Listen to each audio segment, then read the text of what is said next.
What's up, YouTube? Welcome to another video. Today is Friday, October 27th, 2023. It's been a pretty crazy week. Let's talk about it. First, though, quick disclaimer, I'm not a financial advisor, so please do your own research and consult with a financial advisor before making any investment decisions like buying gold or silver, following any of the strategies I discuss on this channel. The channel's for entertainment purposes only. If you like these videos, please like the video, subscribe to my channel, hit that notification bell or whatever. I don't even know what that is. Check out my website though, my Road to Wealth and Freedom, link in the description below. Crazy week for Bitcoin. It's really been on a tear this whole month. It started the month about 25,000 US, and today it's about 34. So it's jumped about 10K in the last 2 weeks, let's call it. In Canada, it's even bigger than that. It was around 34,000 Canadian, and now it's up to around 48,000. So pretty big jumps, and that's all on the back of there's a lot of fervor surrounding news about a potential approval for a spot Bitcoin ETF and stuff like that. So that's kind of got everybody gone crazy. Now, I don't own a lot of Bitcoin. I'm not a huge Bitcoiner. But I do have a small position, and I was hoping to slowly add more. But at these prices, I'm just taking a step back, letting everything sort of shake out. But anyways, I was buying it last, October, November when, Bitcoin was, around, it was below 20K US. And, if you bought back then, you've more than doubled your money. I think I'm up around 130% or something like that. So I feel like if you want to make fast money, you really need to kind of focus on really volatile assets, like something like a Bitcoin, right? Where you can buy it and, it's super volatile, especially if you're getting it. I felt like when I was buying my little pieces of my little sats, my little, small position there in Bitcoin, I felt like I was buying fairly at or near the bottom. The bottom could be zero. I mean, I don't know, but it just seemed like so much negative news. FTX collapse, Celsius, all these things had gone wrong. So many things. It seemed like a huge washout. So it had been down, I think, close to 80% from the high, maybe even higher than that. I don't know, but it was really beat up, and kind of regret not buying more, to be honest. But that's the way things go. And so that's the big Bitcoin news. So if you own a lot of Bitcoin, you're probably up quite a bit, especially if you've only started, dipping your toe in during last year's big sell-off. So I don't really know either way, which way Bitcoin's going. I see Lynn Alden's always out on these videos, and the Bitcoin conference just wrapped up a couple weeks back, and everybody's on this crazy Bitcoin tear again, and I don't know if there's really anything to that or not. I don't really have a strong view one way or another. I do have a small percentage of my investment funds in Bitcoin. It's not quite 1%. I probably should get up there to 1%, but not now. I should have bought more back then. That's always the way. That's how we always think. But if Bitcoin takes a big dive, which I suspect it could very well do, if these markets roll over, the bond market, there's absolute carnage in the bond market. It's down substantially, and it doesn't seem to be getting any better.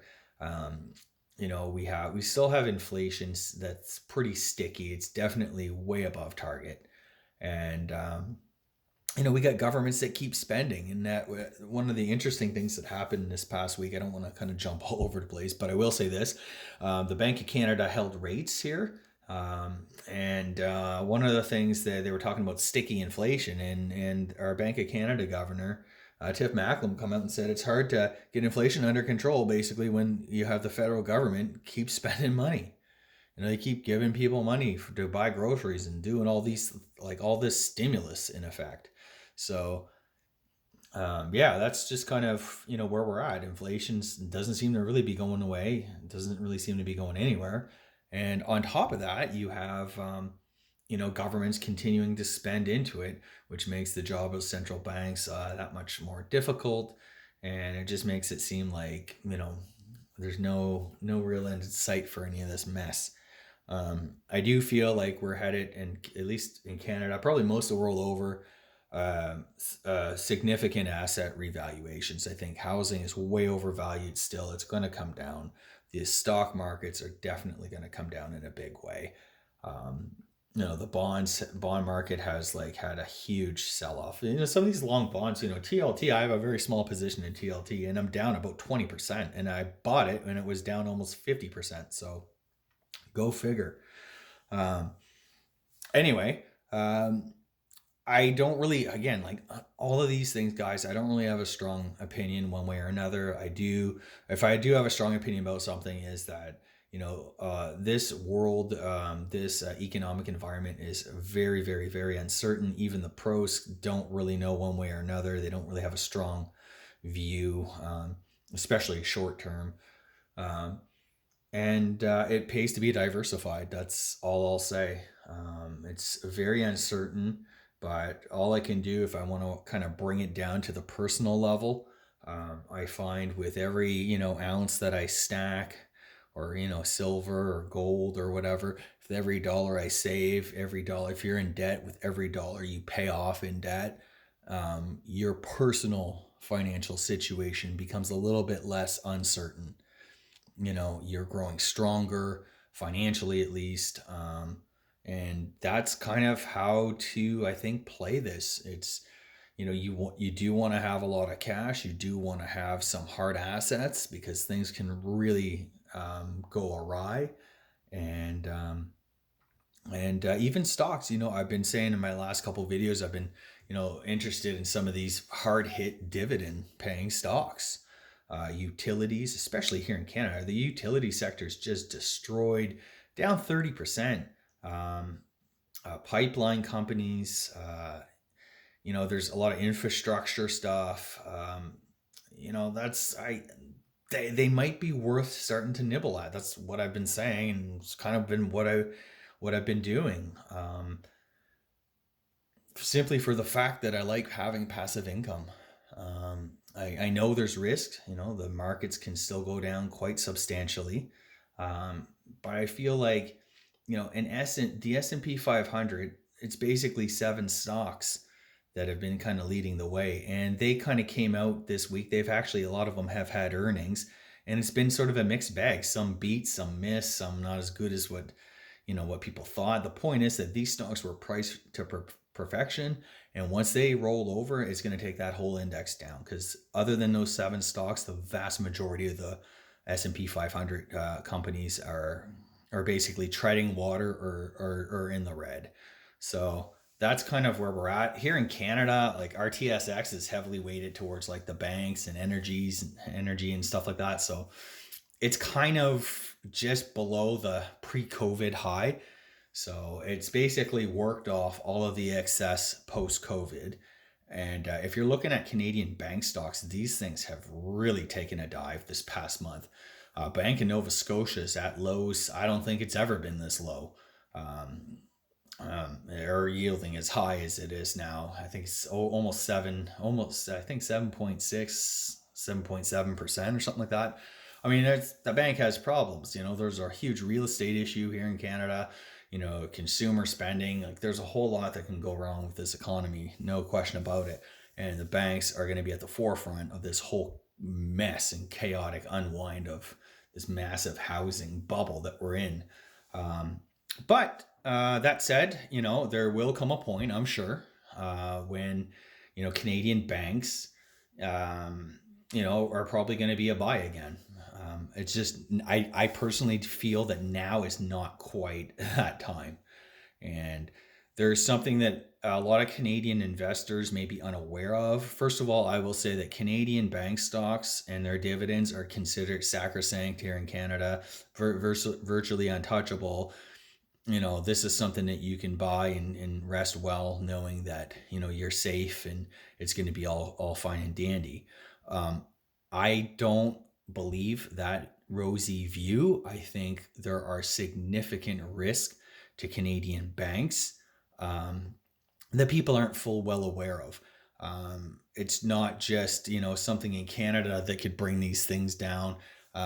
It could be something that happens internationally, if the US or Europe or Japan, like, these banks, aren't in isolation. They don't exist in isolation. They don't, it's something can happen, far and away that could take down one of our banks. In fact, Scotiabank, one of their big problems was they lent $500 million to a Chinese bank, and that Chinese bank isn't going to pay it back. So now Scotiabank is stuck with that huge loss. So I do feel there's a lot of things, there's a lot of skeletons in the closet, a lot of dead bodies that are going to come floating up. But let's go back to Canadian banks. The government will bail them out. I just want to, that's, one of the things that people always tend to think about and stuff like that. And that may very well be the case. However, not before equity investors get destroyed.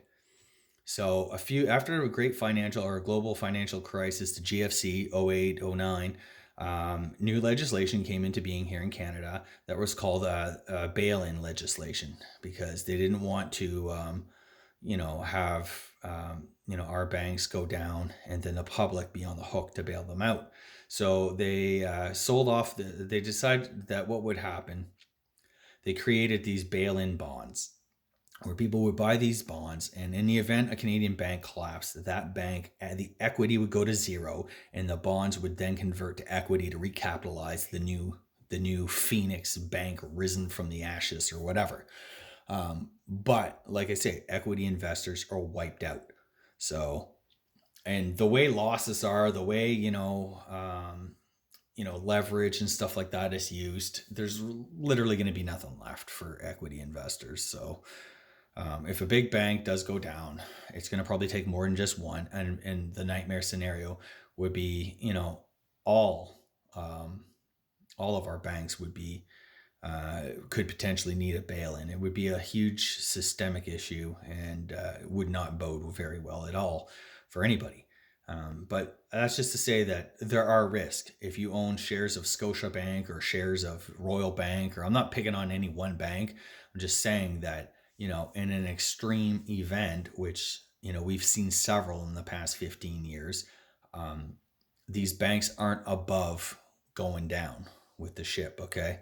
And if you own stocks in these companies, if you own an equity position, then you could potentially lose everything in that sort of scenario under this bail-in legislation and stuff like that.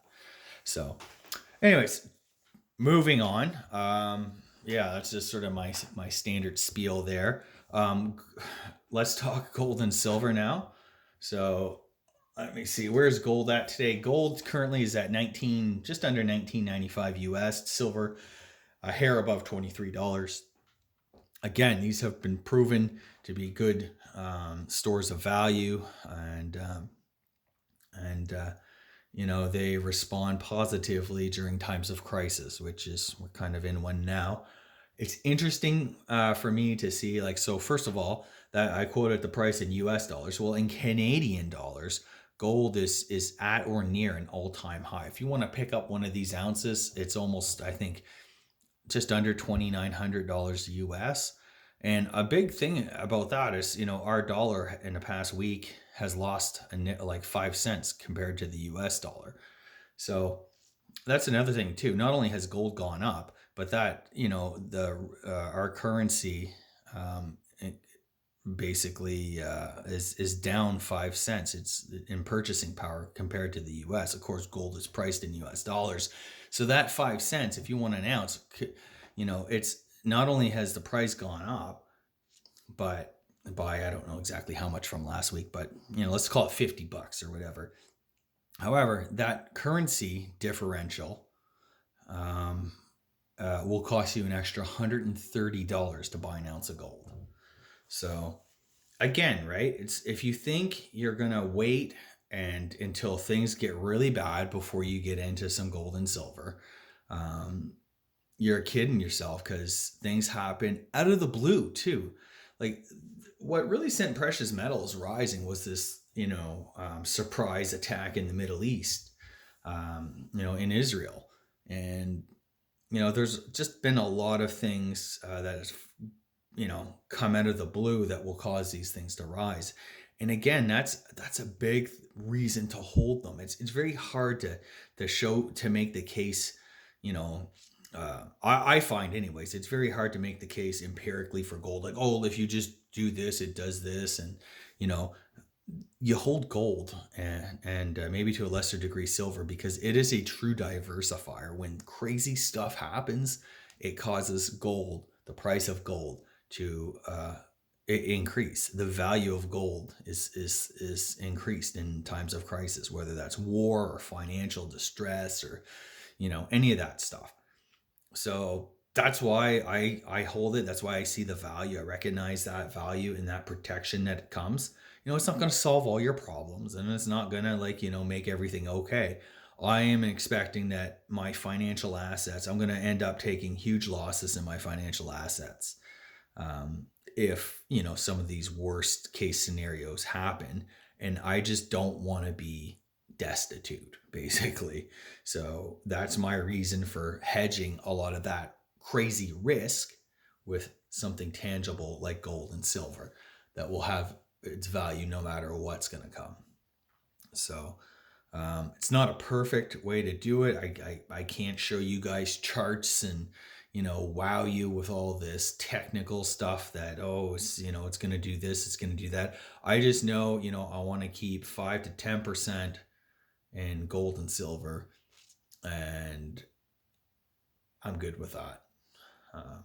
You know, it's, if the worst case scenario should happen, you know, I'm not going to make out like a bandit, but at the same time, I'm not going to starve, right? I think that's kind of the sort of sleep at night safe way to play this.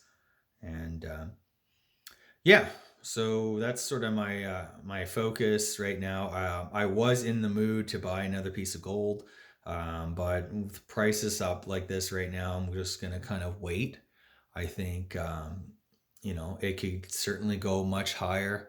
There's also a possibility that things calm down in the Middle East a little bit, and or at least the markets adjust to that reality, and, you know, gold prices come down. So I don't really have a strong view one way or another.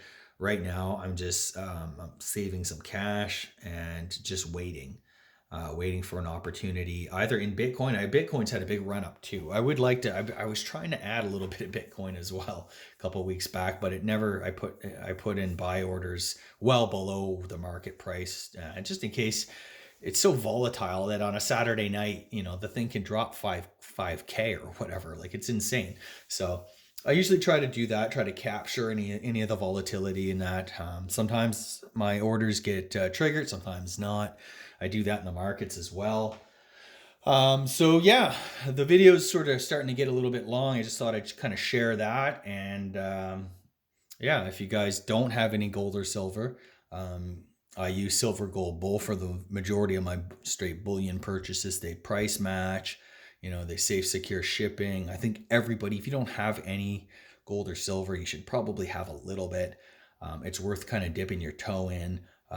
Even if it's just for something as simple as a conversation piece, get you used to having gold, holding it, looking at it, and just recognizing that there's real value there and that it can save you in an emergency. It's not a perfect hedge for what's coming, but it's better than the alternative, which is nothing, which is losing pensions and being wiped out financially. Well, that's it for today, guys. Hope you enjoyed the video. Please like the video, subscribe to my channel, check out my website, My Road to Wealth and Freedom. Link is in the description below. Have a great weekend.